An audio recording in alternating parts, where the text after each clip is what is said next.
Bienvenue sur la capsule manga. Ça y est, c'est l'heure de la première vidéo et bien sûr pour cette vidéo-là, j'ai choisi mon auteur favori qui est Tezuka, bien sûr. Là derrière moi, vous pouvez voir ma bibliothèque et aussi le dress code obligatoire, mon magnifique t-shirt Tezuka qui brille de mille feux. J'en suis très fier. La première œuvre que j'ai choisie pour parler de Tezuka, c'est une œuvre qui me tient particulièrement à cœur, qui est tout simplement Dororo. Donc il y a beaucoup de choses à dire dessus. Prenez un bon thé, installez-vous confortablement et c'est parti pour une nouvelle vidéo.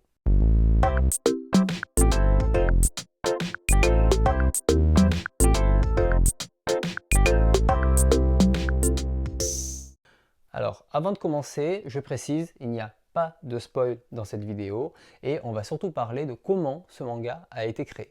Alors pour que tout le monde soit au courant du sujet de l'œuvre, je vais rapidement faire un résumé de l'histoire. Le manga se passe à l'ère Sengoku, c'est-à-dire 1467 à 1600. C'est une période qui est très difficile au Japon, il y a des guerres de clans, il y a la misère, la famine, etc. Et c'est à cette période qu'un seigneur qui veut asseoir son pouvoir va sacrifier son fils à 48 démons. Alors c'est sûr que lui, on ne lui donnera pas le diplôme du père de l'année. Son fils va être abandonné dans une rivière et heureusement pour lui, un médecin va le récupérer, va l'élever, lui faire des prothèses et une fois qu'il sera grand, il va décider de partir en vengeance contre ces fameux démons et récupérer son corps. Et pendant son périple, il va rencontrer Dororo, un enfant assez espiègle qui n'a pas sa langue dans sa poche. Maintenant qu'on connaît l'histoire, j'aimerais qu'on revienne tranquillement sur le contexte de l'époque. Dororo a été publié en 1967. Et à ce moment-là, Tezuka, il avait déjà plus de 20 ans de carrière. Donc c'est bon, il connaît son métier. D'ailleurs, dans la postface du volume 4, en fin de volume, il dit « Je suis mais alors très sûr de moi en ce qui concerne mes capacités de mangaka. » Donc c'est bon, lui, en tout cas, il doute pas. Mais en réalité, pour Tezuka, c'est une période un petit peu plus compliquée que ça et c'est surtout une période de transition. D'un côté, on a Mushi Productions, qui est son studio d'animation qu'il a créé quelques années plus tôt en 1963, où dedans, il a quand même créé la première série d'animés sérialisée en noir et blanc qui passe à la télévision, qui est Astro Boy. Il a créé la première série couleur, qui est Le Roi Léo. Et en plus, il s'éclate dans plein de petits courts-métrages d'animation. Mais souvent, la rentabilité n'est pas au rendez-vous. C'est un excellent créateur. Par contre, en tant que gestionnaire, c'est à revoir. Côté manga, en fait, il est un petit peu en perte de vitesse. Il est bien sûr reconnu et respecté pour tout ce qu'il a fait et ce qu'il fait, mais il a une image un petit peu vieillotte qui lui colle à la peau. Et cette image de manga pour enfants, il a du mal à s'en débarrasser et le moral, il n'est pas trop au rendez-vous. En réalité, à cette période-là, il a déjà commencé une transition puisqu'il a fini de dessiner la première partie de Vampire en 66 et 67, qui marque un tournant dans sa carrière avec une œuvre déjà beaucoup plus noire. Mais aussi, il expérimente un nouveau style graphique avec par exemple Debout l'humanité, qui est assez proche d'un dessin expérimental. Et cette époque aussi, ça marque bientôt la fin d'Astro Boy 2 ans plus tard, en 1969. Et on sent qu'il a envie de passer à autre chose, ou du moins il va être poussé à faire évoluer ces histoires. On se rend compte en regardant de plus près qu'à cette période-là, en fait, le Gekiga monte en force depuis quelques années. Alors rapidement, le Gekiga, c'est un courant qui veut créer en fait des mangas plus adultes, plus dramatiques. Et lui, Tezuka, il rejette tout ça en bloc. Pour lui, c'est une autre forme d'art et ce n'est pas du manga. Mais quand même, Tezuka, il sent un petit peu le vent tourner et donc ce qu'il fait, c'est qu'il va en parallèle lancer son magazine Com, dans lequel il va pouvoir lancer la publication de Phoenix et aussi surtout ouvrir une fenêtre à des nouveaux auteurs pour pouvoir s'exprimer avec des histoires un petit peu plus adultes et justement moins pour un public enfant. En réalité, c'est aussi que Tezuka il aime bien le challenge et quand il a vu que Garo s'était lancé, il s'est dit je vais faire mon propre magazine aussi. Donc si on résume rapidement, d'un côté il s'éclate dans l'animation, même si la rentabilité est pas là et en plus il a des difficultés financières. Par contre, du côté du manga, on voit qu'il est en perte de vitesse, il essaye de se renouveler difficilement. Donc le moral n'est pas réellement au rendez-vous à cette période, il n'a pas envie d'être relégué au second plan car il a encore beaucoup de potentiel. Maintenant que nous avons vu le contexte au niveau de Tezuka, il faut voir un petit peu le contexte du marché. Alors pour le contexte de l'époque, il faut savoir qu'à la fin des années 50 et début des années 60, il y a un nouveau style qui émerge, qui est le manga d'horreur. Mais à cette époque, c'était surtout des hommes qui dessinaient pour des jeunes filles. Par exemple, on a le maître de l'horreur, Umez, qui en 66 a dessiné La femme serpent. C'est un bel exemple du manga d'horreur de cette époque-là. Mais c'est aussi à cette période la seconde vague du yokai boom qui a été relancée par Shigeru Mizuki, l'auteur du très célèbre Gegege no Kitaro. Donc Kitaro le repoussant en français, qui a été publié entre 59 et 69. C'est un manga qui met les yokai à l'honneur. Et surtout, il y a une version animée qui va être diffusée en 1968, donc un an après Dororo. Et on connaît l'impact qu'un animé peut avoir sur un manga. Comme on peut le voir, les mangas de fantômes, les mangas horrifiques sont à la mode. Mizuki est en plein succès. Puis Tezuka, juste avant, il a dit, il est très sûr de lui. Et quand il a vu le succès de Mizuki, il n'y a pas de raison qu'il n'y arrive pas non plus. Qu'est-ce qu'il a fait? Il a fait Dororo, tout simplement. Et en fait, l'auteur le dit lui-même dans la postface du volume 4, il mentionne le succès de Mizuki et il dit que c'est une œuvre de circonstance, on voit un petit peu l'opportunisme qu'il y a eu, mais selon les sources, tout le monde ne dit pas la même chose. Et dans certaines, il est dit que Tezuka justement disait que non, il n'était pas opportuniste et qu'il avait même créé Dororo avant la série animée, donc voilà, il assume mais à moitié. Alors là, on a vu tout le contexte, ça y est, et on va pouvoir parler de la publication du manga. Concernant la publication, il faut savoir que le manga a été publié en deux parties distinctes qui ont été espacées de 1 an. La première partie, ça a été publié en fait entre août 67 et juillet 1968 dans le Weekly Shonen Jump qui représente en fait 15 chapitres sur les 19 au total. Alors en réalité, malgré toutes les qualités du manga, le succès n'a pas été au rendez-vous à cette époque-là. Originellement, Yakimaru devait combattre les 48 démons. Mais face au manque de succès, du coup, l'auteur a dû réduire son histoire. Alors il y a eu deux problèmes pour la première partie de publication. La première raison, c'est qu'il avait attaqué Prince Normand, et il le dit lui-même, sa motivation elle a chuté directement. Alors entre parenthèses, il faisait 10 séries en même temps à cette période-là. Donc c'est juste que Prince Normand était une série un petit peu plus importante que les autres. La deuxième raison, c'est aussi que le manga change d'ambiance, c'est-à-dire que le manga originalement il est prévu pour un public d'enfants et en fait le manga devient beaucoup plus sombre et une ambiance beaucoup plus angoissante. Si on lit entre les lignes, ce qu'on peut voir, c'est surtout que son humeur de l'époque dépeint sur le manga. Bref, le succès n'est pas vraiment au rendez-vous et déjà que le magazine ne va pas très bien, il s'arrête en plein milieu de l'histoire.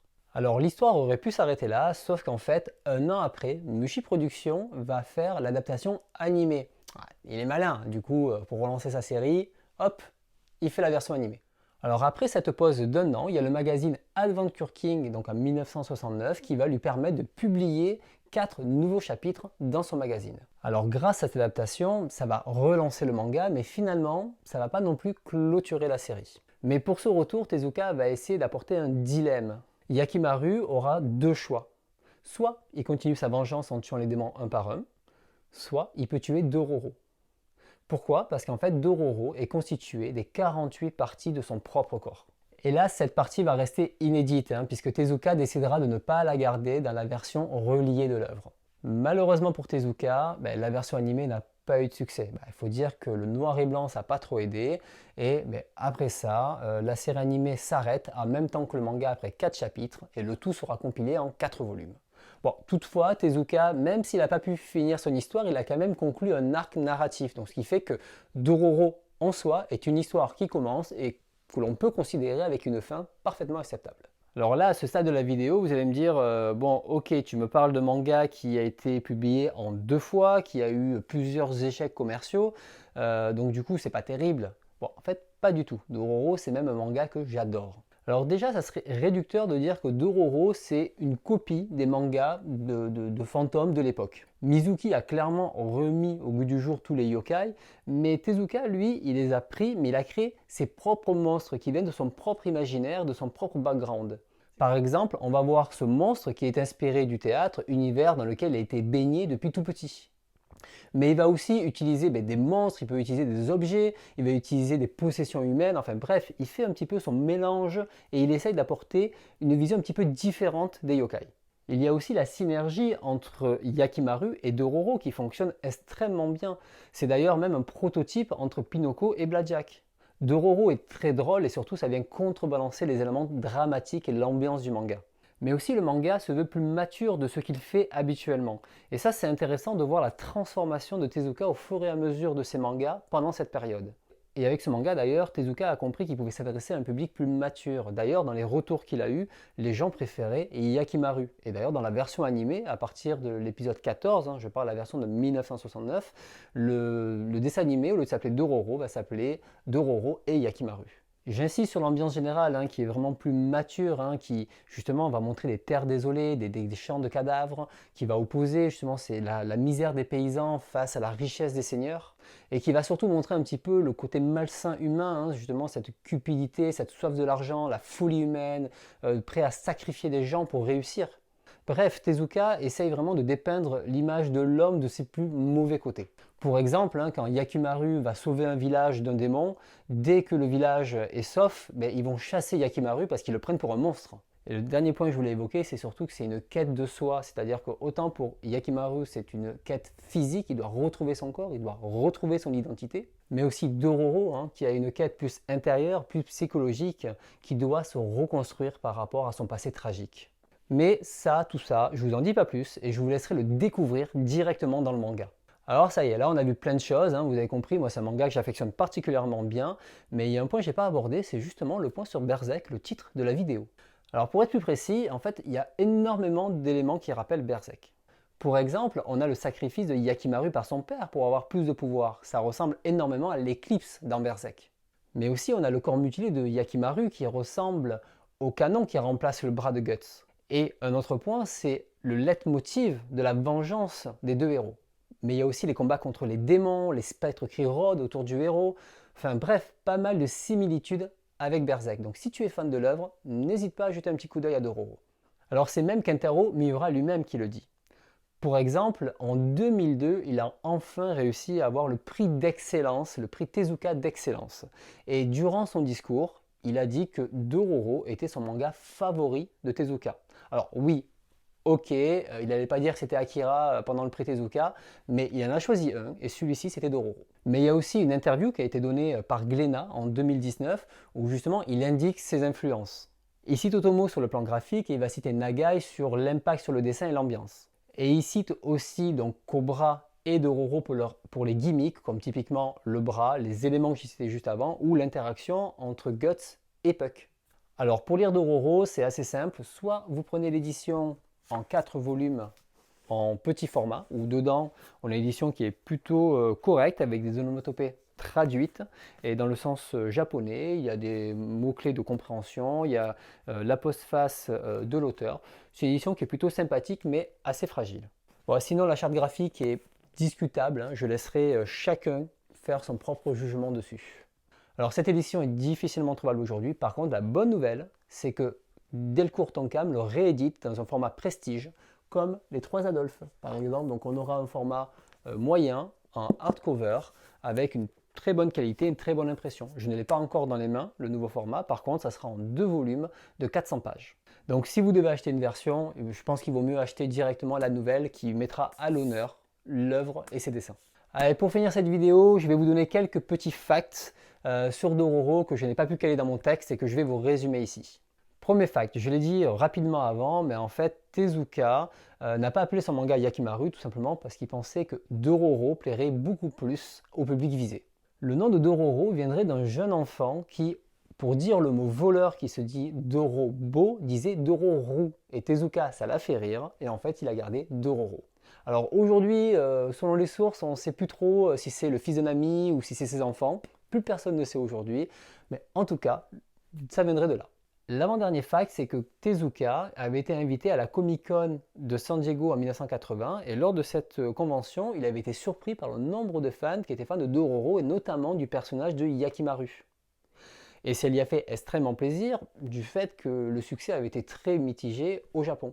Et le dernier fact, c'est qu'en fait en 2004, il y a eu une adaptation en jeu vidéo sur PS2 où dans ce jeu vidéo, le scénario alternatif que Tezuka avait proposé est présent à la fin du jeu. Et double fact, d'ailleurs, c'est l'auteur de l'Habitant de l'Infini, Hiroaki Samura, qui signe la jaquette japonaise. Alors je m'arrête là pour les facts, je ne vais pas parler de Yotansugi, de l'apparition de Tezuka, je ne vais pas parler de son Star System, je ne vais pas parler non plus de l'adaptation de 2019.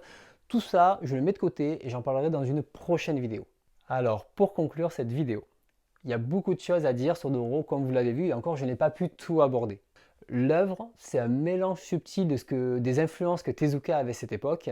C'est aussi une œuvre qui se différencie dans sa carrière, qui a des thématiques profondes, comme la quête de soi, ou tout simplement un bel exemple sur l'humanité. Et on voit que cet animé plaît encore, il suffit de voir l'adaptation de l'animé en 2019 qu'il y a eu. plus la réédition dans un format prestige. Donc cette œuvre, c'est vraiment une œuvre que j'ai énormément aimée la première fois que je l'ai lue. J'ai déjà pu citer tous ces points précédemment, mais que ce soit l'ambiance, la quête de soi, les relations entre les personnages, etc. Je ne vais pas vous la refaire entièrement. Dororo, c'est un rendez-vous manqué par l'auteur, par son public, tout simplement. Il a été publié dans le mauvais magazine, pour le mauvais public. À la fois Tezuka, qui reste un peu sur ses positions de créateur du manga et qui avait du mal à accepter que son public avait grandi, que le public voulait des histoires plus matures, et il avait du mal à prendre le virage du changement. C'était encore un petit peu trop tôt.